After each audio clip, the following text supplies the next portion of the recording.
Bonjour Stéphie Selma. Bonjour. Ça y est, 10%, vous allez gagner 10% maintenant, vous vous lancez dans la chanson. 10%. Oui, Non, mais c'est génial de chanter. En fait, moi, j'ai commencé par la musique. Contrairement à ce qu'on peut croire, c'est vraiment la musique qui m'a amenée à jouer la comédie.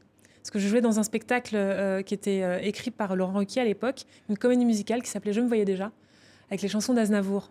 Et du coup, c'est cette comédie musicale qui m'a donné accès à la comédie. Ouais, quelle aventure, hein. Parce que avant de parler de la chanson, avant de parler de cette maison de terre, c'est le premier titre, je voudrais Ouais. qu'on voit des images, parce que 10%, d'abord, avec Netflix, dans le monde entier, on adore cette série. En tout cas, les retours sont assez impressionnants, quoi, même pour nous, de voir que cette série a vraiment dépassé les frontières. Ouais, le personnage de Sophia, c'est un personnage que vous aimez au fond, hein.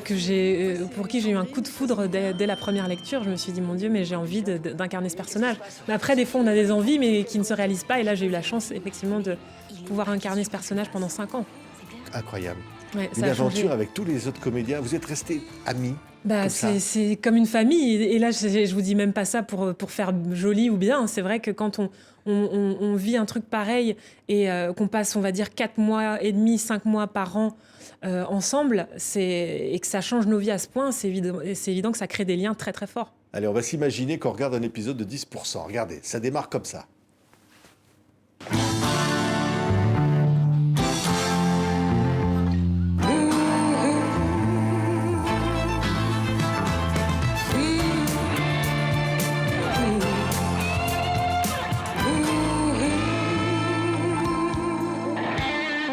Quelle bonne idée, hein, Dominique Besnéard, de faire vivre finalement le monde comme ça, des agents de stars, avec des vraies stars qui acceptaient toutes cool pour jouer leur propre rôle. En tout cas, il venait sur le plateau avec beaucoup de plaisir et l'envie de finalement de prendre les choses avec beaucoup d'humour. Et ça, c'était magnifique. Et Dominique Besnéard, il l'a déjà dit, hein, mais c'est un projet qui lui tenait à cœur depuis des années et qu'il a réussi à monter, pour notre plus grand bonheur. Ouais, alors il y a eu un jour un duo avec Julien Doré. Oui. Hein. Ça, il fallait quand même avoir l'idée, hein. C'était vraiment... ça a été une très belle rencontre, Julien, parce que on a pu échanger aussi en musique. Et c'est quelqu'un, d'ailleurs, qui m'a donné beaucoup de précieux conseils pour la musique. Ouais, Cédric Lapiche qui réalisait. Cédric Lapiche, ouais, il n'a pas réalisé les épisodes avec Julien, mais c'est lui qui a évidemment créé la série, hein. Cédric, on lui doit énormément, c'est-à-dire que toute sa poésie et sa vision de metteur en scène, elle est précieuse, Ouais. dans cette série. Si on allait dans une maison de terre, Stéphie, Oui. vous allez me raconter, parce que c'est quand même une histoire incroyable que cette chanson. Regardez, Stéphie Selma qui chante. Maison de briques, maison de terre, j'arpente les routes en bicyclette, chercher les amants de mes rêves que je laisserai, être heureux sans en avoir l'air. Je suis un homme solitaire, les yeux qui brillent pour des bricoles, la jeunesse. Quand va et vient le paradis des uns et des autres. Quand va et vient le courant qui nous mène jusqu'à l'autre. C'est merveilleux de chanter comme ça à Lisbonne. Un clip réalisé par Ruben Alves. Avec le plaisir, vous jouez de tous les instruments. En tout cas, Stéphie. sur cette chanson, oui, sauf de la basse qui a été jouée par un merveilleux musicien qui s'appelle Daniel Roméo. Oui, c'est une chanson qui est née comme ça pendant le premier confinement d'ailleurs, dans mon home studio, avec mon acolyte Imani Assoumani, avec qui on a réalisé cette chanson. Et c'est une chanson qui a été composée par Imani et moi et écrite par Camille Yembe, qui est une jeune auteure très talentueuse.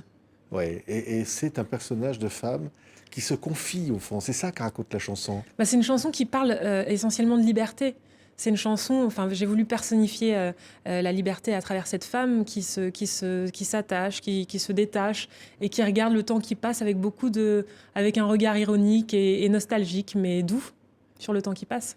Ouais. Et avec ces airs un peu de musique du monde, c'est un bossa nova, salsa, chanson française, toutes les influences d'ailleurs. Hein.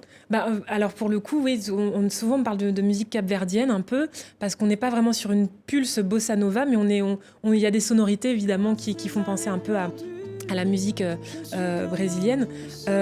Et je suis très fan de musique brésilienne pour le coup, et de chansons françaises. Je suis très sensible au texte. Et le défi pour moi, c'était de réussir à mêler toutes ces influences qui me tiennent à cœur. Ouais, et c'est réussi, regardez. Merci beaucoup. Le courant qui nous mène jusqu'à l'autre camp va et vient, le paradis des uns et des autres camp va et vient, la jeunesse.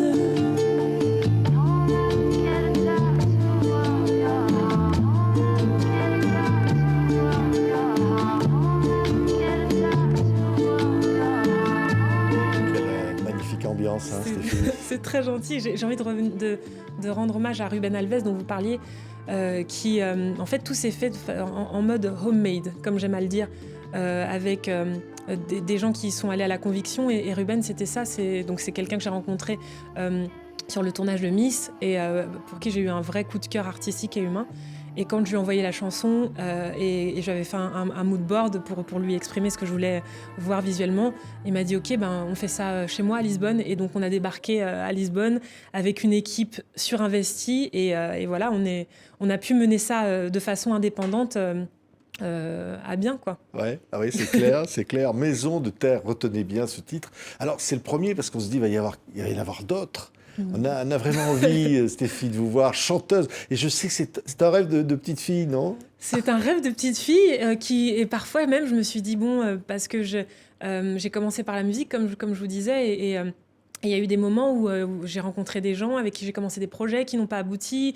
Donc il y a eu des vraies remises en question. Je me suis dit, mais est-ce que je suis faite pour ça ou pas? Et c'est vrai que ça a été une vraie recherche avant d'arriver à ça. Oui, mais alors par exemple, en 1991, je chantais du Pierre Bachelet dans l'école des fans, hein, avec Jacques Martin. On vous voit derrière, d'ailleurs, en photo, là. C'est vous. Tétanisé. Tétanisé. J'avais convaincu ma mère, parce que moi, je voulais évidemment y aller pour Dorothée à l'époque, et pour la montagne de jouets, 4 ans et demi. Bon, il n'y a pas d'autre motivation. Et c'est vrai que quand j'ai appris que j'allais faire partie de l'émission, donc c'était Pierre Bachelet, qui est un très grand artiste, mais à l'époque, à 4 ans et demi, je n'étais pas forcément sur la playlist de Pierre Bachelet. Et donc, j'ai dû apprendre une chanson qui s'appelait Pleure pas Boulou. Mais j'ai vraiment galéré.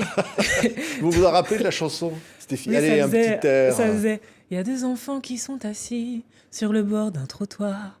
Il est 5 heures et l'école est finie. Ils se racontent des histoires. » Regardez. Regardez. Moi, je vous donne 10. Ouais, c'est très gentil. Hein, comme à l'école des fans. Ouais. Vous la méritez. C'est gentil.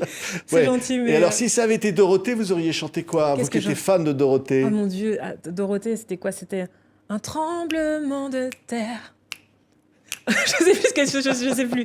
C'est vrai que c'est Dorothée. Je l'aime toujours autant, Dorothée, mais c'est vrai que là, j'ai plus de titres qui arrivent.